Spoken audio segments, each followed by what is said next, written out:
Bismillahirrahmanirrahim. Assalamualaikum warahmatullahi wabarakatuh. Kami dari kelompok 12 akan mempresentasikan materi kelompok kami yang berjudul Peralatan Semikonduktor Daya. Pertama-tama, sebelum lanjut ke materi, saya terlebih dahulu akan memperkenalkan nama anggota kelompok saya. Saya, Reski Ramadhani selaku moderator, dan Isa Novira Rombedatu selaku pemateri pertama. Baiklah, untuk mempersingkat waktu, kita langsung saja ke materi pertama yang akan dibacakan oleh Saudari Isa. Kepada Saudari Isa, saya persilahkan. Definisi semikonduktor. Semikonduktor adalah sebuah bahan dengan konduktivitas listrik yang berada di antara insulator atau isolator dan konduktor. Sebuah semikonduktor bersifat sebagai insulator atau isolator pada temperatur yang sangat rendah, namun pada temperatur ruangan bersifat sebagai konduktor. Jenis-jenis semikonduktor terbagi atas dua. Yang pertama, semikonduktor intrinsik. Semikonduktor intrinsik merupakan semikonduktor yang terdiri atas satu unsur saja, misalnya Si atau silikon, atau Ge atau biasa disebut dengan germanium. Pada kristal semikonduktor Si, satu atom Si yang memiliki 4 elektron valensi berikatan dengan 4 atom Si lainnya. Yang kedua, semikonduktor ekstrinsik atau disebut dengan tak murni.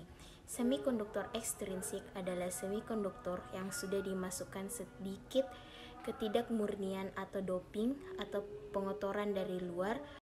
Sifat-sifat semikonduktor terbagi atas 4. Yang pertama, semikonduktor murni mempunyai koefisien temperatur yang negatif dengan resistansi tidak seperti logam yang memiliki resistansi dengan koefisien temperatur positif. Yang kedua, semikonduktor memberikan daya termolistrik yang tinggi dengan tanda yang positif atau negatif relatif logam bersangkutan. Yang ketiga, hubungan atau junction antara semikonduktor jenis O dan semikonduktor jenis N menunjukkan sifat-sifat penyearaan. Yang keempat, semikonduktor bersifat peka cahaya membangkitkan baik tegangan foto maupun perubahan resistansi akibat penyinaran cahaya. Selanjutnya, karakteristik semikonduktor. Yang pertama, ada semikonduktor elemental, terdiri atas unsur-unsur pada sistem periodik golongan 4A seperti silikon Si, germanium Ge, dan karbon C. Karbon semikonduktor ditemukan dalam bentuk kristal intan. Semikonduktor intan memiliki konduktivitas panas yang tinggi sehingga dapat digunakan dengan efektif untuk mengurangi efek panas pada pembuatan semikonduktor laser. Yang kedua, semikonduktor gabungan atau kompon, terdiri atas senyawa yang dibentuk dari logam unsur periodik golongan 2B dan 3A atau valensi 2 dan 3, dengan non-logam pada golongan 5A dan 6A atau valensi 5 dan 6, sehingga membentuk ikatan yang stabil atau valensi 8. Semikonduktor gabungan 3 dan 5 misalnya GaAs dan InP, sedangkan gabungan 2 dan 4 misalnya CdTe dan ZnS. Contoh bahan semikonduktor. 1. Transistor. Transistor berfungsi untuk menguatkan alat, menghentikan stabilitas tegangan, modulasi sinyal, dan lain sebagainya. 2. Dioda. Dioda ini memiliki fungsi arus listrik mengalir ke satu arah, di mana nantinya aliran ke arah yang berlawanan ini akan dihalangi lajunya. 3. Komponen alat surya. Komponen alat surya sendiri biasanya mempunyai komponen pendukung yang posisinya ada di wilayah besar dari dioda PM junction. Alhasil, komponen ini akan mempunyai kemampuan untuk melakukan konversi energi. 4.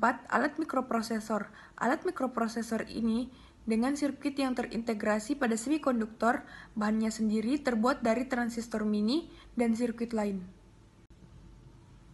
Kelebihan semikonduktor.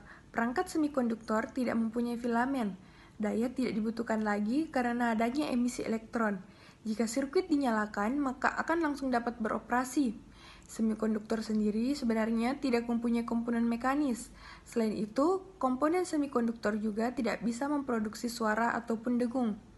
Jika Anda ingin membeli perangkat ini, terbilang sangat cocok karena ramah di kantong. Alat semikonduktor juga tahan guncangan dan masa pemakaiannya awet. Kekurangan semikonduktor. Untuk poin yang menjadi kekurangan dari komponen semikonduktor yakni noise dari gelombang suara terbilang cukup tinggi. Selain itu, daya yang dihasilkan nantinya juga tidak cukup stabil, bahkan lebih tepatnya cenderung rendah. Dan yang tidak kalah penting untuk diperhatikan yakni responden dari semikonduktor masih dikategorikan belum cukup bagus. Itulah tadi beberapa materi singkat yang dapat kami sampaikan. Kurang dan lebihnya mohon dimaafkan. Assalamualaikum warahmatullahi wabarakatuh.